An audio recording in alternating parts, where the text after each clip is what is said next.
Hoje é dia de Quinta com o DG. Vamos falar sobre dicas para o 12º concurso de São Paulo, dicas sobre notas com o professor Lucas Barelli Del Guercio. Salve, salve pessoal, muito bom dia a todos.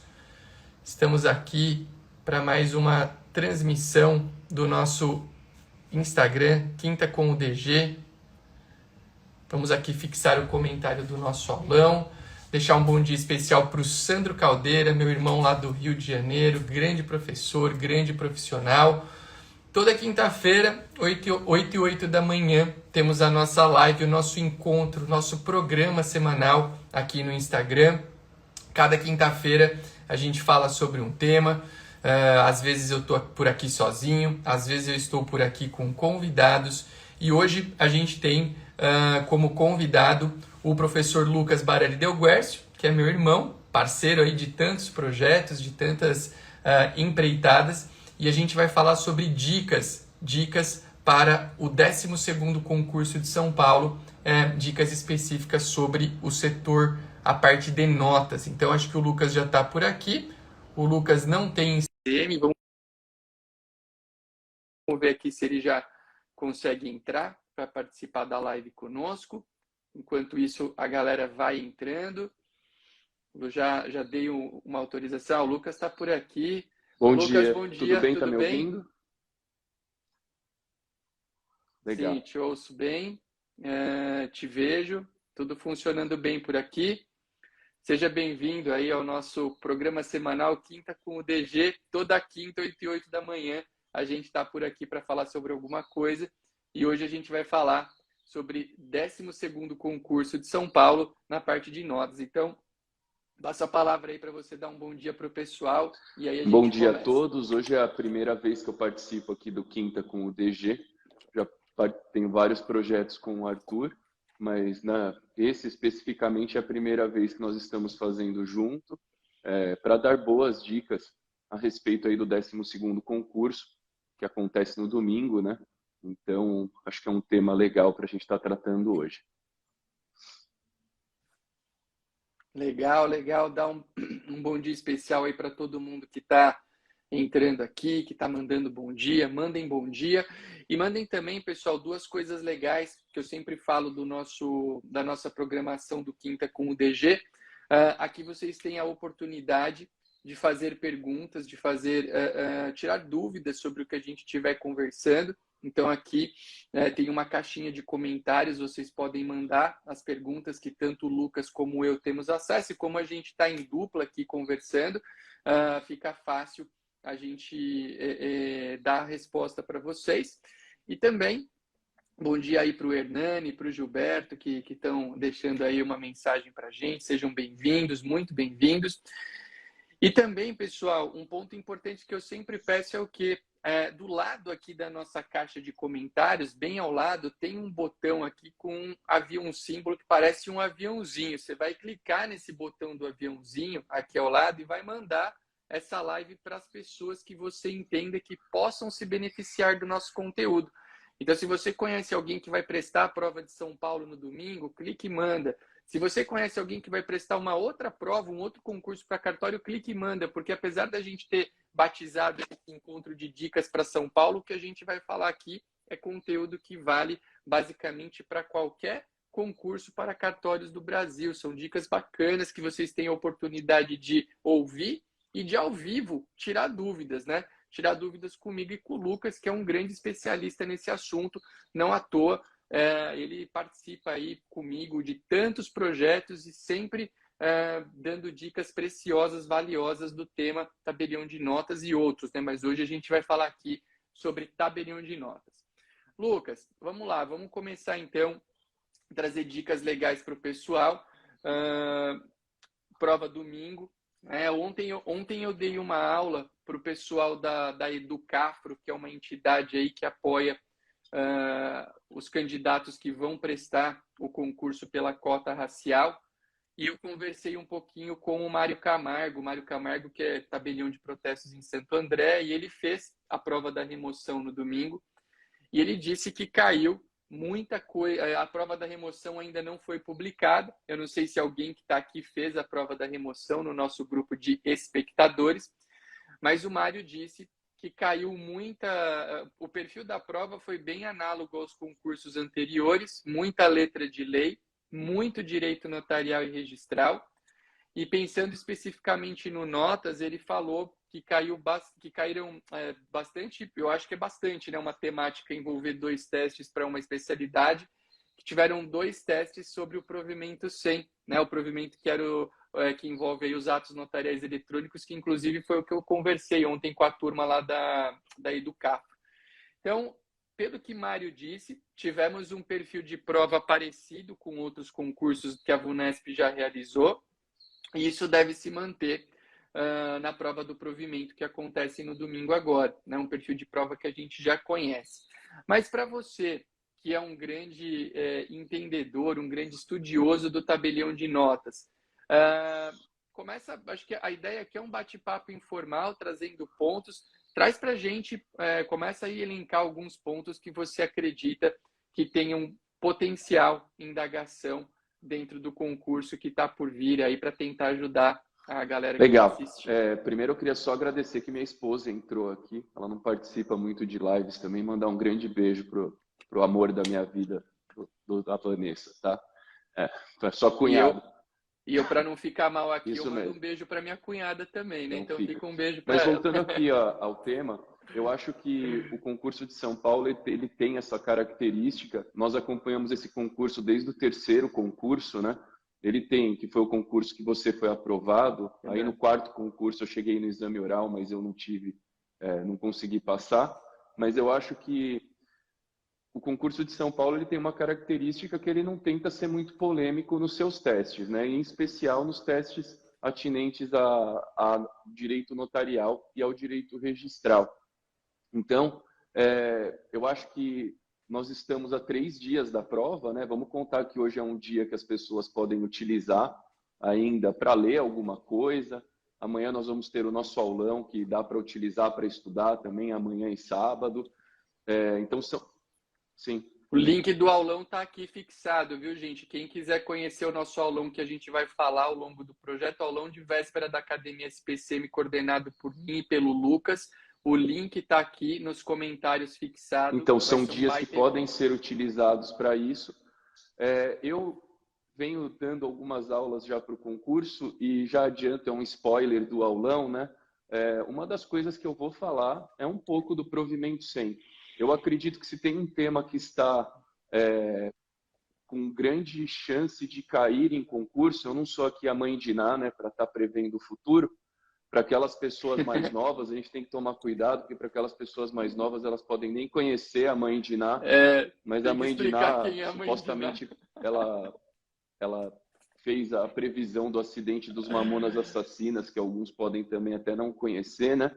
Mas, não querendo dar uma de mãe de Ná, tem 2 provimentos que eu acho que podem cair bastante, que é o provimento 88 e o provimento 100. Eu não acho que o provimento 100 ele é único nesse assunto, porque nós tivemos antes dele o provimento 88, o provimento 88 que instituiu aí a obrigatoriedade do tabelião ajudar, a tabelião e registradores, né, ajudarem aí no combate à corrupção e à lavagem de dinheiro. E aí nós tivemos o provimento 100, que ele usa algumas informações do provimento 88. Então, esses 2 provimentos, para mim, eles são eles têm grande chance de cair no concurso. O provimento 88, em especial, eu acho aquela parte cadastral que está no artigo 9º muito importante. Nós temos a parte os cadastros de clientes, a parte do cadastro de beneficiários finais. Nós temos depois as partes em que... Porque o provimento 88, salvo engano, ali para o artigo 20 e pouquinho, ele começa a tratar de quando os tabeliães de protesto têm que comunicar, registradores de imóveis, títulos e documentos. Ele vai dando todas as especialidades, né? E aí ele finaliza falando quando os notários, os tabeliães de notas devem comunicar o COAF, dando hipóteses de incidência, mas, além disso, os notários eles têm uma função extra, né, com o provimento 88, que é de se criar toda essa parte cadastral. Isso foi delegado para os tabeliães de notas. Então, eu acho que existe uma grande... E lembrando, né, Lu, que essa parte cadastral, ela tem que ser, a gente conversa até porque trata disso no cartório, tem vários pontos dela que tem que ser conciliados com o Sim, nosso código de normas, né, com o Código de Normas de São Paulo. Tem pontos em que o provimento vai além, né, do sim, Código de Normas, então é interessante. Eu achei legal você trazer o provimento 88, porque muita gente está falando no provimento sim, 100, mas o 88 também ele tem uma riqueza de detalhes que para uma prova de primeira fase exatamente. é muito importante, né? Porque eu concordo, eu acho legal ratificar uma observação do que o Lucas disse, pessoal. A São Paulo, historicamente, o Lucas foi muito feliz numa colocação que ele disse aí, que São Paulo não cria polêmicas nos testes de primeira fase. A prova de primeira fase de São Paulo, na verdade, se você for ler, ela é uma prova razoavelmente simples, né? Porque é muita letra de lei. Por isso que as notas de corte até são tão altas, né? A gente tem nota de corte muito alta aqui em São Paulo.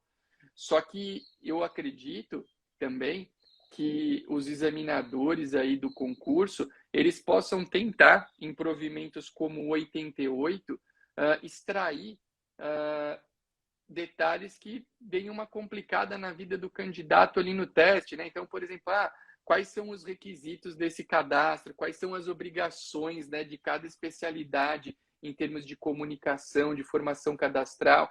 Então, o provimento 88, de fato, é muito legal e eu quis só fazer essa observação para ratificar o que você disse, que foi bem legal, deixando um abraço especial aqui para o João Massoneto, que é nosso amigo, que sempre apoia a divulgação dos nossos projetos. O João falou aqui que não conhece a mãe de Ná, mas o João sabidamente é mais velho do que o Lucas, do que eu. Então, João, aqui não cola esse teu papo que você não conhece a mãe de Ná. A mãe de Ná é do seu Sim. tempo, sim. Você conhece ela muito bem. Mas devolver a palavra aqui para o Lucas para ele continuar Aí o nós vamos para raciocínio o dele. provimento 100, que se nós tivermos duas questões, ele tem chance de incidência de novo no domingo. O provimento 100, para mim, Concordo. tem que se tomar cuidado, porque assim, o artigo 2º do provimento 100, ele traz diversos conceitos ali, que o provimento quis conceituar, então o conceito pode cair em teste. São Paulo tem uma característica em prova que eles gostam muito de fazer aqueles testes em que eles dão 3 afirmações, 3 ou 4 afirmações, e que daí na resposta do teste eles falam, afirmação 1 e 2 é verdadeira, afirmação 1 e 4 falsa. Eles vão brincando com essa característica, então essa parte conceitual ela pode ser bem explorada, né, pelo examinador. O artigo 3º, que traz Sem dúvida. os requisitos do ato eletrônico, junto com o parágrafo único que fala ali da videoconferência, né, eu acho que também é um artigo que pode ser explorado. Nós temos o artigo 10º. O artigo 10º traz as funcionalidades do sistema do e-notariado, também é um artigo que pode ter incidência, né, de... Que não é só exatamente. assinatura, né, Lucas? Muita gente Sim. resume o e-notariado à assinatura eletrônica de atos notariais, que beleza, é uma baita função. Só que o artigo 10º que você lembrou mostra e prova que o e-notariado tem uma cacetada de funções, né? E a pessoa tem que saber, isso pode Sim. cair numa As primeira fase. funcionalidades, então, são muito importantes. Aí nós pulamos do artigo 10º para o artigo 18º, que traz ali como é feita a identificação nos atos notariais eletrônicos. Ele tem 2 parágrafos também que podem ser objeto de questionamento. O 19º, que vai trazer regras de competência do ato notarial eletrônico nos casos que envolvem bens imóveis. O 20º caput, que traz a competência para ata notarial, desculpem.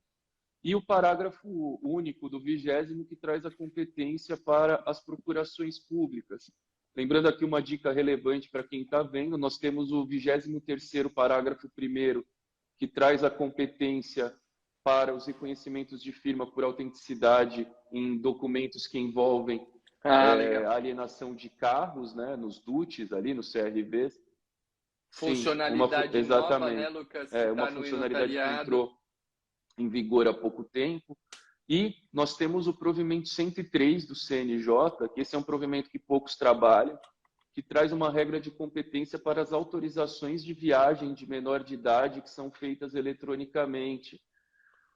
Que isso pode, bem lembrado, hein? a Bem autorização para lembrado. viagem de menor de idade, para mim, ela pode ser questionada tanto porque ela envolve o tema reconhecimento de firma, né?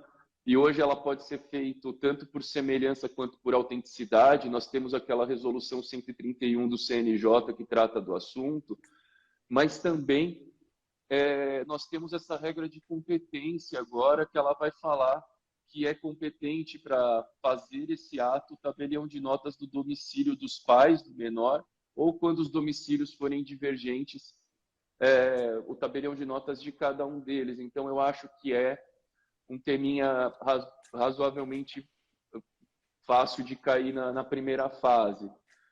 Mais uma vez, eu gosto de fazer essa observação atrelado a esses dois provimentos, falar um pouco da LGPD, porque são provimentos...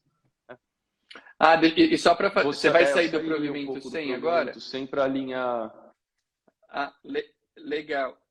Legal. Acho só importante deixar um destaque, então, para o pessoal antes de você sair do 100 e deixar um abraço aqui para duas pessoas, para a Micaele, que está sempre prestigiando as nossas lives. A Micaele falou que é da época da Mãe de Ná e do Walter Mercado e do Lili Chá. Então é isso aí, essa turma a gente conhece, é da nossa idade, sabe bem o que estamos falando. E deixar também um abraço para o Rogério Um Ofício, que tem mandado aqui algumas mensagens. Ele até citou que o e-notariado foi um dos projetos que havia sugerido quando esteve na diretoria do CNB em 2005. Então, deixar um abraço aqui para o Rogério. Lembrar dos artigos todos que o Lucas falou aqui sobre e-notariado. Eu acho que, eu sempre digo, não sei, claro que quando a gente fala em nível de importância, depende muito dos olhos de quem lê, dos olhos de quem observa, mas eu acho que 3 artigos que são muito importantes para mim, né, os top 3 artigos em termos de importância do provimento 100, são os artigos terceiro, né, os artigos terceiros o artigo 3º traz os requisitos do ato notarial eletrônico e da videoconferência, o 18, que trata a identificação pro ato notarial, trata sobre a identificação do ato notarial eletrônico, e também, para mim, o mais importante, né, o que gera mais discussões é o artigo 19, que trata das regras de competência. Na verdade, os 19 e seguintes, né, porque o 19 fala ali das escrituras de aquisição imobiliária, e a partir dele a gente tem ata notarial, procuração. Então, o Lucas trouxe aqui um resumaço pontual para vocês estudarem do 100, e é importante porque do provimento 100, porque eu acho que pode cair. E essa dica que ele deixou aqui do provimento 103 também é uma dica bem valiosa. Lembrem-se, a gente está no meio aqui, ainda nem chegou à metade do nosso encontro. Essa live é o nosso programa semanal Quinta com o DG, toda quinta, 8 e 8 da manhã. Se você quiser tirar dúvidas, mande perguntas aqui nos comentários. Se você puder nos ajudar, clica no aviãozinho aqui ao lado da caixa de comentários e manda essa live para pessoas que você entenda que possam se beneficiar desse conteúdo. Lembro também que eu deixei fixado aqui nos comentários o link para o nosso aulão de véspera da Academia SPCM. Amanhã e sábado, nós, Lucas, eu e uma equipe fantástica de professores, Lucas e eu somos os coordenadores do projeto, faremos um aulão de véspera visando prepará-los adequadamente para o concurso de São Paulo. O evento é 100% online e acontece sexta e sábado. Se você quiser participar, ainda dá tempo. O link está aqui nos comentários. Passa a palavra. Só fazer mais 2 observações que eu lembrei enquanto você mencionava o provimento 100. Acho que também é relevante mencionar aquela informação que o ato notarial híbrido pode ser praticado, né? Eu acho que isso pode ser algo objeto de pergunta. Falar, então, dessa questão do ato notarial híbrido. E, para finalizar o provimento 100, eu acho que é interessante. Ali nós temos 2 artigos que eles ficam reforçando a força do ato praticado pelo provimento 100, né? Então nós temos artigos que eles vão sempre estar falando que o ato notarial praticado pelo provimento 100, ele tem o condão de poder, ele serve para tudo, por assim dizer. Salvo engano, um deles é o artigo 17 do provimento, É, eu acho É, que é o 16 ou 17 e acho que o 30 e sim, pouco. Eu sei porque eu dei aula disso ontem. Eu acho que o 30, é o sim, 31 que é o 30 e pouquinho, é, que é bem parecido com aquele da sim, resolução 35 exatamente, do CNJ, que fala que as exatamente. escrituras da E, 11441 não servem para lembrar, e tudo. lembrar que É qualquer, bem para não cair em parecido. pegadinha de concurso, que qualquer ato notarial pode ser praticado pelo provimento 100, né? A gente tem ali o artigo 26 do provimento que vai falar que outros atos podem ser praticados e que a interpretação dada é a qualquer ato pode ser praticado desde que respeite ali as funcionalidades do sistema do e-notariado. Eu acho que com isso a gente consegue fazer um resumão em poucos minutos aí do provimento 100, tá? Foi ótimo. É, Foi ótimo. O que mais que você então, e acha que aí, pode até cair, Lucas? Pensando atrelado em nessa parte do notas. provimento 88 e do provimento 100, porque são temas é, ligados aí a algo mais moderno dentro do tabelionato de notas, né? Temas que são ligados a coisas digitais. Eu vou fazer aqui uma vinculação de tudo isso. Tomem cuidado, porque nós temos o capítulo 13 do provimento, o capítulo 13 das normas de serviço aqui de São Paulo, que ele vai trazer regrinhas sobre backup. Então, você entra ali no artigo 82 do item 82 do provimento 13, você vai estar vendo ali regrinhas sobre backup no 82 e no 83, o que cada uma das especialidades tem que digitalizar e guardar. Eu acho que isso é um item importante. Ainda no capítulo 13, nós temos a partir do item 127, que são os últimos itens do capítulo 13, nós temos algo que é inovador, né, para quem é de outro estado e está vindo prestar o concurso aqui em São Paulo. Nós temos disposições atinentes à Lei Geral de Proteção de Dados. E aí nós vamos ter no capítulo 16 do tabelionato de notas, eu estou dando um salto aqui nas normas, nós vamos ter regrinhas relacionadas à emissão de certidões no formato eletrônico, né? E tudo isso, eu fiz essa breve introdução para, eu acho que todos esses temas relacionados a coisas eletrônicas, por assim dizer, vocês podem agregar isso para o provimento 74 do CNJ, que trouxe regras importantes de arquivos de documentos no formato eletrônico dentro das serventias extrajudiciais. Eu acho que tudo isso alinhado à LGPD pode ser objeto de questionamento no concurso. Até porque, se vocês forem olhar o edital do concurso, ali na parte da legislação que cai, vocês entram ali da legislação, as leis que eles estão cobrando, eles citam a última lei, salvo engano, que está no edital, é a Lei Geral de Proteção de Dados. Eles não colocam ela nem na ordem ali na ordem dos anos das leis. Eles citam mesmo ela textualmente, Lei Geral de Proteção de Dados. Então, eu acho que dá um Dá destaque um para a lei. destaque. Pode ser também, mais uma vez, uma visão que vai cair no concurso. Eu falo da Lei Geral de Proteção de Dados atrelado a essas questões de guardar os dados das pessoas de forma segura e todas as regras expostas nas normas de serviço aqui do Estado de São Paulo, mas também, em especial, né, Arthur, eu acho que aqui nós temos em São Paulo uma confusão que vem sendo feita quanto à emissão de certidão e à Lei Geral de Proteção de Dados. Eu acho que Eu, eu eu acho acho que que isso pode ser esse ponto é objeto de interessante, cara. questionamento, sendo que nas nossas normas de serviço, o que a gente pode extrair de forma resumida ali da leitura dos itens das normas é que para certidões pedidas em bloco, então nós estamos falando de certidões pedidas num caso muito específico, certidões pedidas em bloco, o tabelião de notas ele pode se negar o fornecimento dessas certidões desde que ele observe o procedimento previsto ali no item das normas.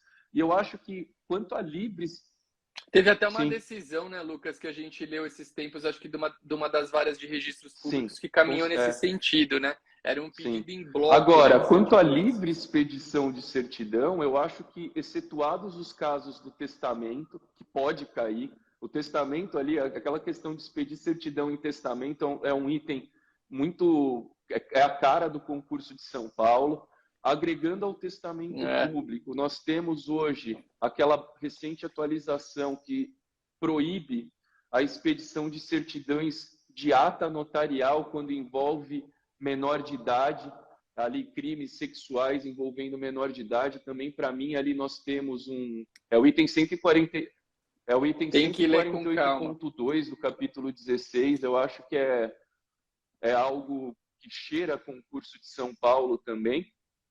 Assim, se você for pensar, mas tudo isso atrelado que hoje, tirando esses dois casos, se a gente for pensar textualmente, o tabelião de notas ele pode exigir a identificação das partes que solicitam certidões na sua serventia, mas impedir o acesso a essas certidões, eu acho que é algo inviável, a gente não tem como trabalhar com isso no presente momento. Então, exigir identificação, ok.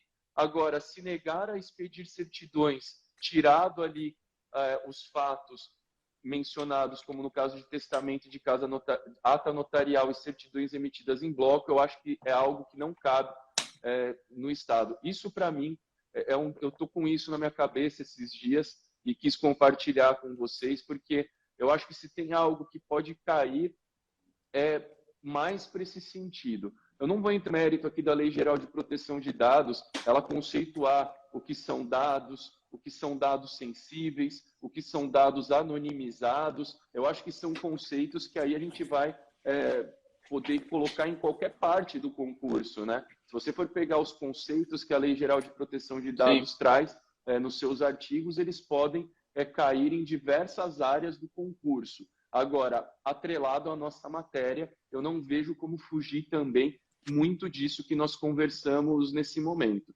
Então, eu acho que esse tema está bem latente. Eu não sei, você conversou com o Mário, né? Eu não sei se caiu alguma coisa da LGPD que já te passaram. Ele não falou, mas deve ter caído, Eu não sei, ele falou especificamente sobre o provimento 100, até porque eu estava dando aula ontem Sim. sobre isso. A gente não ficou conversando porque o tempo era bem curtinho. Você sabe que aproveitar um gancho, você tocou aqui no tema, pensando em perguntas, né, com potencial indagação. Você falou no testamento público. Eu acho bem legal, um ponto que sempre para mim tem potencial de pergunta em concurso público é o ponto de quem pode lavrar o testamento público, né? Porque a gente tem o tabelião de notas, como a Lei 8935 fala, né, que o substituto poderia praticar ato exceto lavrar testamento. Aí a gente tem o Código Civil, e esse é o entendimento que prepondera, dizendo que o substituto legal pode lavrar testamento. Só que aí fica aquela dúvida, né? Quem é o substituto que pode lavrar? É somente o substituto do parágrafo 5º ou qualquer substituto, incluindo do parágrafo 4º? E aqui em São Paulo tem uma situação interessante, porque se você abrir as normas do pessoal, que é o atual capítulo 14, era o capítulo 21, né? Teve uma renumeração nos capítulos aqui de São Paulo. No capítulo 14, há uma afirmação de que somente o substituto do parágrafo 5º poderia fazer lavrar o testamento público. Só que se você vai para o capítulo 16, que era o antigo 14, que é o capítulo do tabelião de notas, tem uma citação no sentido de que qualquer substituto, que na verdade ele fala em substitutos, podem praticar quaisquer atos praticáveis pelo tabelião. E hoje, majoritariamente na doutrina, prepondera o entendimento de que qualquer substituto pode praticar o ato notarial do testamento na ausência do tabelião. Só que é interessante, eu sempre digo para o pessoal o seguinte: prova de teste é muito importante, na prova de testes, né? É muito importante você ler o contexto do teste. Porque se você perceber que o contexto do teste é um contexto que é alicerçado no capítulo 14, talvez você vai ter que mudar a sua resposta. Né? E a gente vai tratar sobre esse tema amanhã no aulão. O link do nosso aulão de véspera está aqui nos comentários fixados. Então, na prova da primeira fase, é muito importante a gente contextualizar a pergunta. O caso clássico, para mim, dessa contextualização contextualização da pergunta é a história da avaliação pelo tabelião de protestos, da prescrição e da caducidade, né? Porque se você abre a Lei 9492, lá está escrito: tabelião de protestos não deve avaliar prescrição ou caducidade. Se você abre o Código de Normas de São Paulo, ele mudou, ele não fala mais nada a respeito disso, porque ele quis deixar para o tabelião de protesto a chance de avaliar a prescrição e a caducidade, não confrontando a lei.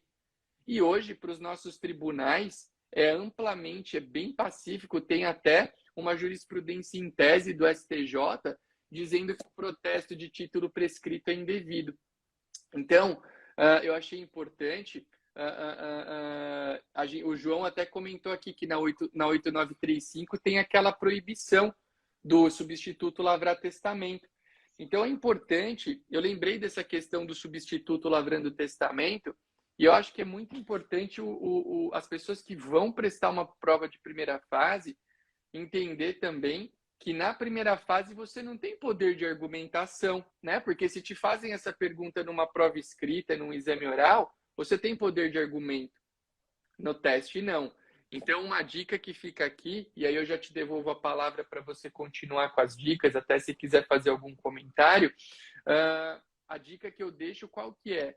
Toma cuidado com o contexto do teste, porque às vezes você pode ter ali um teste que foi contextualizado num item normativo que é um pouco controverso. Mas ainda que controverso, como você não tem poder de argumentação num teste, muitas vezes você pode marcar como uma alternativa correta aquela que tem a base normativa. Por quê? Porque primeira fase normalmente é letra de lei. Então, acho que é legal o pessoal ter essa consciência. Eu lembrei disso quando você falou de testamento, sobre essa possibilidade do substituto lavrar ou não testamento. Então, não sei se você quer fazer algum comentário, senão eu já Não, te devolvo quanto a ao palavra para testamento, você. não, eu vou aqui avalizar tudo que... Eu vou seguir o relator nas palavras, mas assim, eu só digo para vocês o seguinte, testamento, aproveitando o que o Arthur disse, testamento cai muito nesse concurso, tá? Aliás, testamento, se a gente for ver, eu não sei se aqui para quem está nos assistindo agora, eu e o Arthur, nós fizemos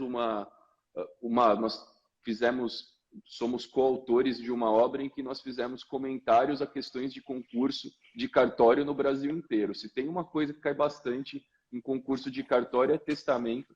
Esse item que o Arthur falou. Essa obra aqui, ó, para o pessoal que quiser ver. Questões comentadas. Então, e aí nós fizemos a gente corrigiu bastante cartórios. Teste nessa época e cai muito testamento.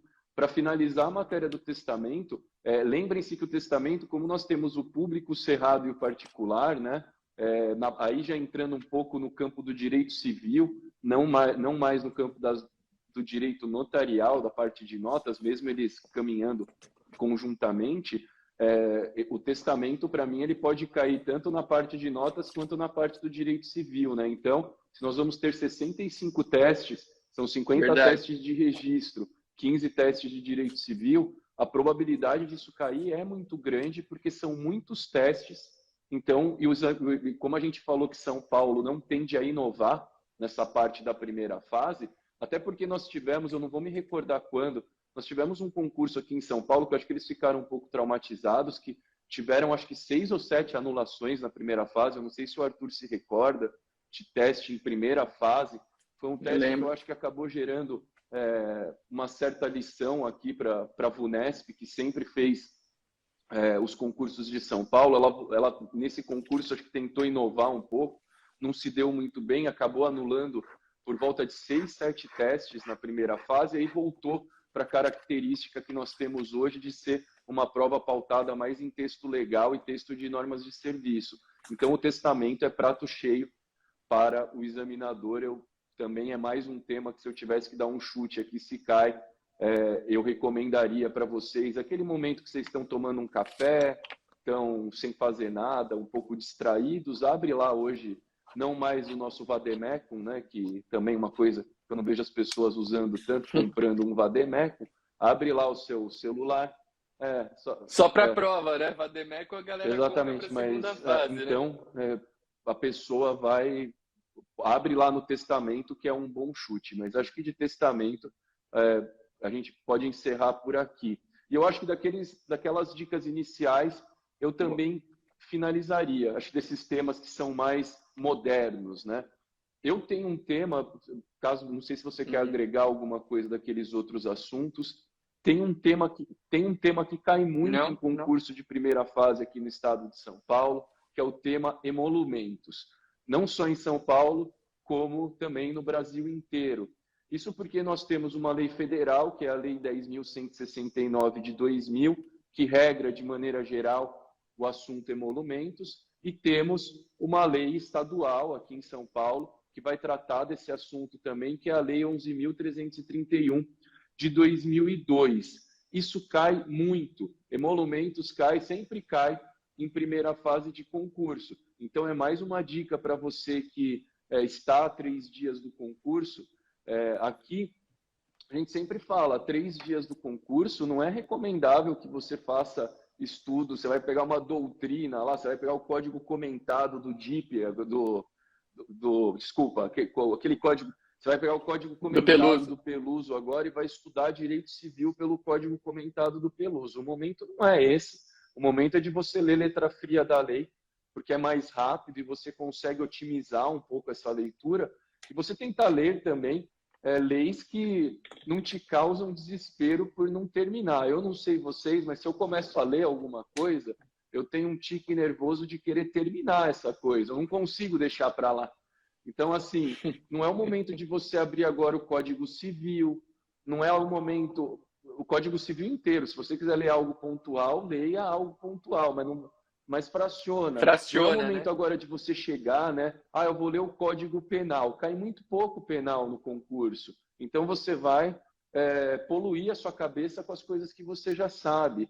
Processo civil cai muito pouco no concurso também. É uma matéria muito complexa, né, de estudo. Então, é o momento de você tentar focar aonde, na minha opinião? Tentar focar nos 50 testes da lei do concurso, que são testes voltados à parte notarial e registral, e aos 15 testes de direito civil. E ainda, se você quiser ir um pouco mais além desses 3 dias, aos 9 testes de direito constitucional, né? Porque aí a gente já está falando em mais de 70% da prova. Então, a pessoa não pode se perder agora com o que é irrelevante dentro do concurso. Para mim, a melhor dica é a pessoa fazer inscrição no nosso aulão de véspera, que está com o link fixado aqui. A partir de amanhã e sábado, vocês vão estudar com a gente no aulão. Exatamente. Vocês só vão estudar o que a gente trouxer de material no aulão. Essa é uma boa dica também. É uma ótima dica. Mas, assim, não é o momento de você focar em coisas que não valem a pena. E é por isso que o aulão é positivo, usando aqui também o gancho, porque nós vamos estar colocando pontos ali que tem grande incidência em concursos anteriores. Nós trazemos testes de concurso anteriores para mostrar para vocês. Se vocês forem ler todas as provas, todas as 11 provas que nós tivemos aqui em São Paulo, os testes se repetem muito, à sua maneira, né? Então, eles gostam, é correto afirmar. Aí, no concurso seguinte, eles colocam, é incorreto afirmar. Então, os testes de São Paulo se repetem muito com essas características, né? Ou se não, eles trazem esses testes naquele formato que eu disse, as afirmações 1, 2 e 3, quais são corretas, quais são incorretas. Então, o teste se repete muito. Até porque, para aqueles que estudam a nossa matéria, a gente sabe que na parte de direito notarial e registral, tirando agora a medida provisória 1085, que é uma boa dica também para vocês estudarem, leiam as alterações que a medida provisória trouxe agora em dezembro de 2021, tirando essas alterações e algumas outras alterações pontuais, a nossa matéria é muito estática, né, Arthur? Ela não é uma matéria que demanda grandes discussões, ela tem ali as normas bem pré-definidas, e tirando alguns casos como esse do testamento que o Arthur trouxe, nós não temos grande discussão acerca do que é aplicado ou não é aplicado. E aí entra a dica da lei de emolumentos, tanto a federal quanto a estadual, porque é um tema que ele tem regrinhas bem sedimentadas e ele pode ser objeto de primeira fase de concurso. Caso tenham tempo, agreguem também a leitura das notas explicativas. Das notas explicativas Eu ia falar da disso tabela agora. de Lá tem custas. bastante coisa. Um dos concursos anteriores, nós tivemos agora um questionamento da base de cálculo para cobrança de escrituras no caso de instituição de usufruto, que é aquela questão que você vai cobrar ali a terça parte, como vai usar a terça parte do valor do imóvel como base para a cobrança do ato. Então, ali as notas explicativas, nós temos regrinhas importantes.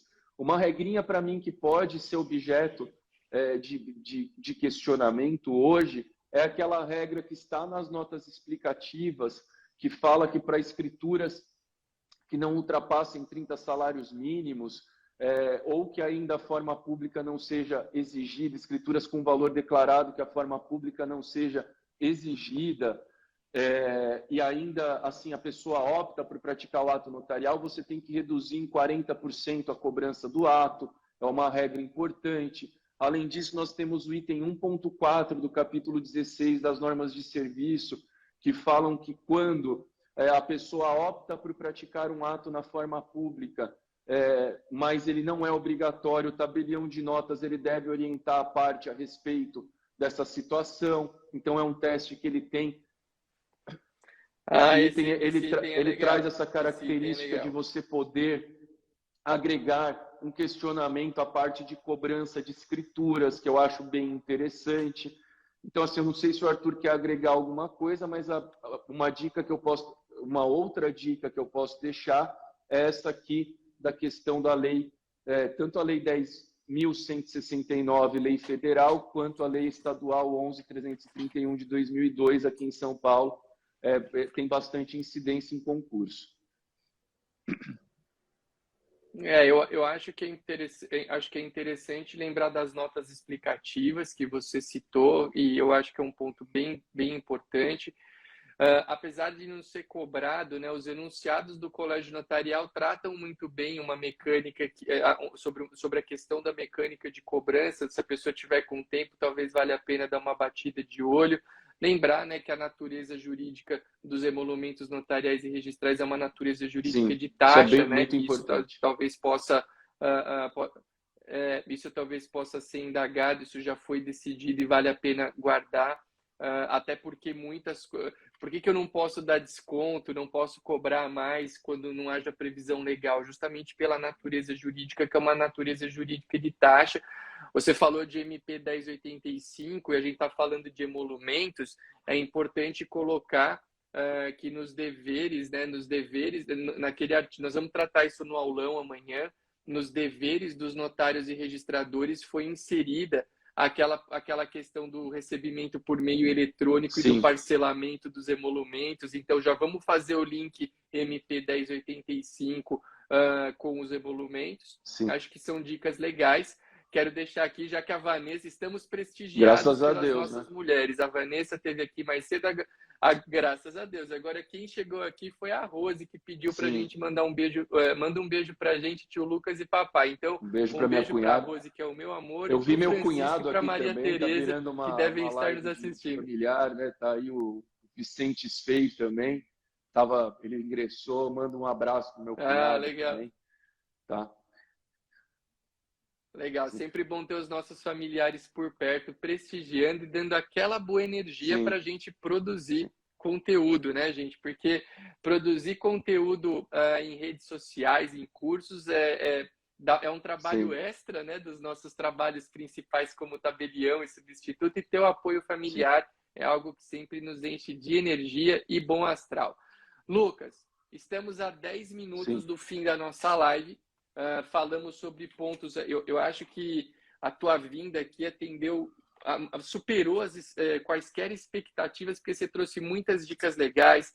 Falou de provimento 100, provimento 88, provimento 103, LGPD, capítulo 13, tangenciou capítulo 13, testamento, emolumento. Você trouxe muitas dicas legais para a galera rememorar. Lembrando, né, pessoal, que essas dicas elas vão ser trabalhadas de uma maneira muito mais intensa e aprofundada no nosso aulão de véspera, que acontece amanhã e sábado, aulão de véspera da Academia SPCM, coordenado por mim e por Lucas, está aqui nos comentários fixados, tem o link para o aulão, você pode clicar lá, garantir a sua participação, e eu tenho certeza que com a nossa equipe de professores, o seu desempenho vai ser melhor. Nós vamos falar no aulão de matérias que equivalem aí a basicamente 80% das matérias cobradas da primeira fase. Né? João e Rose ficam trocando ideias sobre a minha mania de apagar mensagens no WhatsApp aqui no chat. Eu tenho essa mania, não gosto de abrir meu WhatsApp e ter conversa lá. O Lucas falou do tique dele de ler as coisas e terminar. Eu, quando vejo meu WhatsApp cheio de mensagem, começa a me dar um calor. Então, eu realmente gosto de resolver minhas mensagens e apagar. Esse é o meu tique. Agora, voltando ao aulão, a gente vai tratar aqui, no aulão, melhor dizendo, de matérias que equivalem a basicamente 80% da prova e com especialistas, né? A gente tem o Lucas cuidando do tabelião de notas, Lucas e eu vamos falar sobre capítulos 13 e 14, eu vou falar sobre Lei 8935, a gente tem o Rafael Cimino, que foi o primeiro colocado da segunda fase do concurso de Santa Catarina, falando sobre tabelião de protestos, o Ivan Jacopetti, primeiro colocado no registro imobiliário no último concurso, é o nosso professor de registro de imóveis, Rafael Espínola no RCPN, o Graciano falando de TD e PJ, então é uma baita equipe, a gente muito qualificada que vai te ajudar nesse momento em que a revisão qualificada é algo super importante. Então, venham para o nosso aulão. Agora, Lucas, vamos pegar essa reta final para tratarmos de algum último tema, aquela dica quente, aquela dica de ouro que você vai trazer para quem está ao vivo aqui com a gente. Já deu várias, mas pense em mais uma bem legal para a gente fechar aqui com chave de ouro esse nosso encontro no Arthur, Quinta tem com o muitas, DG. né? Difícil elencar uma. Eu acho que do emolumento ficou faltando a gente mencionar uma coisa, que é a questão relacionada às gratuidades dentro dos tabelionatos de notas, né? Ah, verdade. Boa, essa dica é legal. Desenvolve ela um pouquinho para a gente, que acho que é uma dica legal. Gratuidades no tabelião de Porque notas, nós acho que é um temos os tema atos bacana. Vamos gratuitos lá. no RCPN, então eu acho que essa é uma matéria bem relacionada ao extrajudicial, né? Nós temos ali os atos gratuitos no RCPN, atos cuja gratuidade no RCPN eles têm base constitucional, né? Então a gente está falando de algo que pode vir a ser questionado, falando ali que os nascimentos e óbitos eles são gratuitos, bem como a sua primeira certidão, e nos casos de casamento, né, para aqueles que se declaram sem condições de pagar o ato, nós também estendemos essa gratuidade. Para o tabelião de notas, isso gera muita discussão, porque as gratuidades, eu poderia subdividir aqui em dois temas, né? O primeiro deles, eu acho que uma coisa que pode cair, e já caiu, é aquela questão que vem mencionado ao não pagamento por alguns entes de certas parcelas que compõem os emolumentos. Então, essa informação você extrai ali da Lei 11.331. Então, você tem, por exemplo, que quando o município pratica um ato, ele não paga certas parcelas previstas ali na composição dos emolumentos. Isso pode vir. O parágrafo do artigo...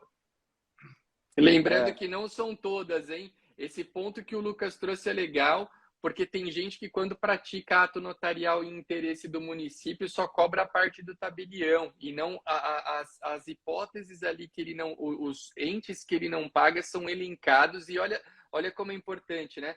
Por ter a natureza jurídica de taxa, sim, você não pode tirar nada que não esteja expressamente previsto em lei. Cuidado com isso, que foi uma ótima. E aí nós temos que os estados, eles não devem pagar nada, né? Aí tem aquela regrinha dos estados que complementa. Então, é uma regra que pode vir trabalhada. Ela está no artigo 8º da Lei 11.331, salvo engano. Eu estou aqui sem acesso à legislação, mas eu acredito que seja isso. Se o João puder dar uma olhada, ele está vendo aqui, ele pode confirmar esse artigo, mas eu acho que é o artigo 8º da Lei 11.331, ele pode nos ajudar.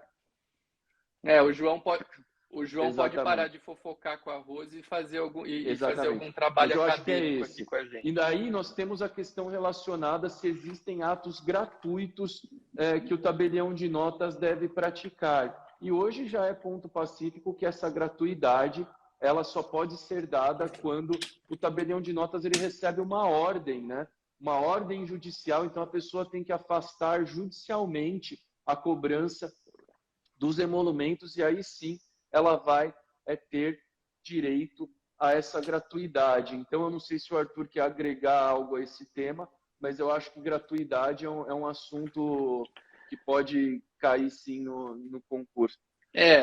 Essa, É que essa questão da gratuidade ela é sensível, né? Porque hoje você tem um ponto, eu não sei se ela cairia nesses moldes, porque a verdade é que hoje a gente tem uma possibilidade, ou você tem itens, né, citando a possibilidade da gratuidade de algumas escrituras. Essa linha que você trouxe da ordem judicial, ok.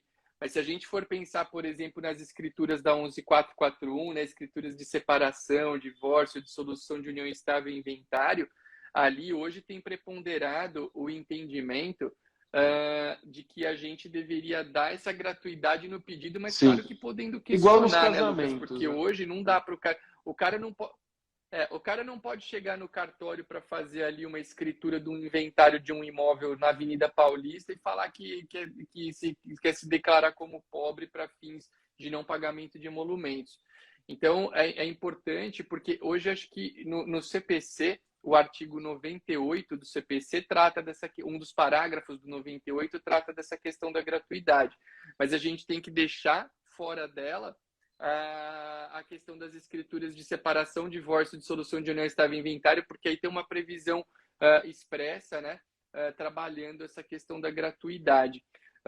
É importante, essa questão é boa, porque tem muita defensoria pública que às vezes manda pedir, não faz essa escritura aqui, não cobra, dá para não cobrar? Não dá, porque a gente tem que ter uma previsão legal expressa. Ô, João, você falou que travou aí, a gente queria que você desse uma olhadinha na lei dos emolumentos, na lei estadual dos emolumentos aqui de São Paulo, a 11.331, e desse uma olhada se o artigo 8º dessa lei é aquele artigo que trata das hipóteses de não cobrança. Aqui, ó, a Larissa já confirmou, era isso na verdade mesmo, já confirmaram aqui, a Larissa falou o artigo 8º, para ver se é o artigo que isenta alguns entes como município, estado e união de pagar parcela dos emolumentos notariais e registrais.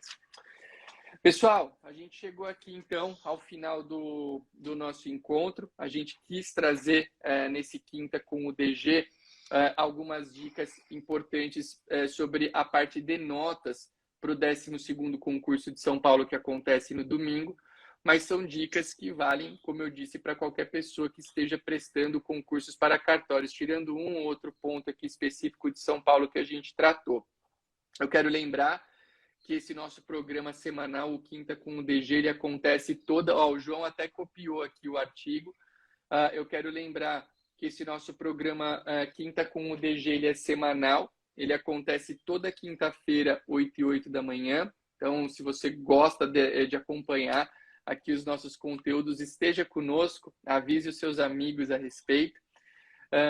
A gente vai deixar, a Gabriela perguntou aqui, a gente deixa algumas dessas lives salvas e essa eu vou deixar pelo menos até o dia do concurso para poder dar um apoio para o pessoal. Eu quero ver até se eu migro o conteúdo para o YouTube para facilitar a visualização, porque ver o Repeteco aqui no Instagram às vezes não é tão fácil. Vou tentar ver com a minha equipe se a gente consegue organizar isso. E eu quero também dizer que esse perfil de conteúdo que vocês assistiram aqui é um perfil de conteúdo que vocês vão encontrar no nosso aulão de véspera da academia, que acontece amanhã e sábado, tá? O link para o aulão de véspera está aqui nos comentários fixados.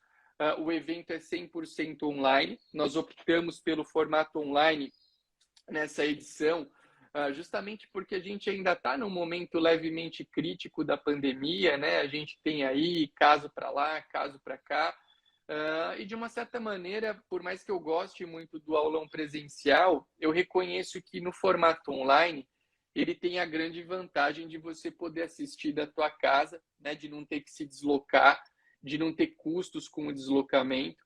Então, esse formato online é um formato que eu acho que vai funcionar muito bem. E eu quero convidá-los, né? Quem vai fazer a prova, a fazer a inscrição. Ainda dá tempo de fazer a inscrição hoje. O link está aqui embaixo. E também está nas nossas redes sociais todas aí para quem for chegar, para quem chegar posteriormente e não conseguir clicar no link, tá? Então, é um evento que vai ser bastante especial. E eu acho que vai, mais do que ser especial, eu acho que ele vai ser agregador de conteúdo para quem for prestar esse 12º concurso de São Paulo. A gente vai se ver ainda aqui nas nossas redes sociais. Eu não desejarei ainda uma boa prova a todo mundo, porque eu volto com uma mensagem especial ainda ao longo dos próximos dias. Mas eu, nesse momento, quero agradecer a todos vocês que aqui estiveram conosco, em especial ao Lucas, né, que teve essa primeira participação no Quinta com o DG. Lucas está quase convencido de que é uma boa fazer um Instagram, e o Lucas, a partir daí, vai participar mais ativamente aqui comigo do Quinta com o DG. É muito legal, eu gosto muito das conversas com o Lucas, porque elas trazem muito conteúdo, né, que é o que a gente busca aqui. Eu gosto de trazer conteúdo legal, conteúdo que faça diferença na vida de vocês, e eu tenho certeza que nessa manhã de quinta-feira, quem esteve aqui conosco aprendeu bastante. Então, Lucas, muito, muito obrigado. E a gente se encontra aí em breve, vocês aqui do Instagram, em breve em novos eventos. E Lucas, já nos encontramos no cartório. Gente, valeu, um ótimo dia. Lucas, deixar a palavra contigo para você se despedir do pessoal. Não, e aí a gente obrigado aí pela oportunidade. Eu desejo a todos que estão aqui, vão prestar o concurso, uma ótima prova. 2 últimas dicas. Um beijo para o Francisco, que se estiver vendo, meu sobrinho afilhado. Beijo para o Francisco. Viu? Meu filhão. Então, deixar um abraço a todos. Eu deixo 2 dicas finais, a gente tem que aproveitar o tempo. Não esqueçam de ver onde é o concurso, viu, pessoal? Para vocês não chegarem atrasados. Acho que é uma boa dica sempre essa. Se atentem à questão que esse concurso ele começa 1 hora, então se alimentem bem antes da prova, porque vocês não vão poder ficar comendo no meio da prova. Eu acho que é uma dica razoável a ser deixada. E, por fim, a última dica era uma dica que eu demorei bastante a entender, mas hoje eu tento aplicar quando faço os concursos. Domingo vou estar aí junto com quem for fazer o concurso, tentando aí minha aprovação também. É a seguinte: quando vocês olham um teste e têm certeza que aquele teste é o certo, confiem um pouco na sua cabeça. A Estela, minha filha, está vendo a live. Um beijo para a Teté. Daqui a pouco o papai vai te dar um beijo pessoalmente. Um beijão, viu, filha? E lembrem de o que a sua cabeça dá como certo, confiem um pouco nela e não fiquem duvidando do que vocês estão marcando ali como certo nos seus testes, porque essa intuição ela é bem importante. Então, boa prova a todos, obrigado aí pela participação e a gente vai se falando. Tchau, tchau.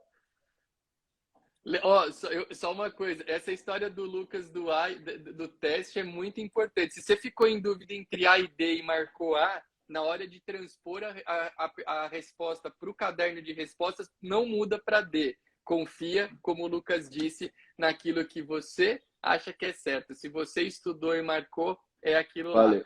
Gente, um ótimo dia para todos vocês aí. Fiquem com Deus. Tchau. Até uma próxima. Obrigado.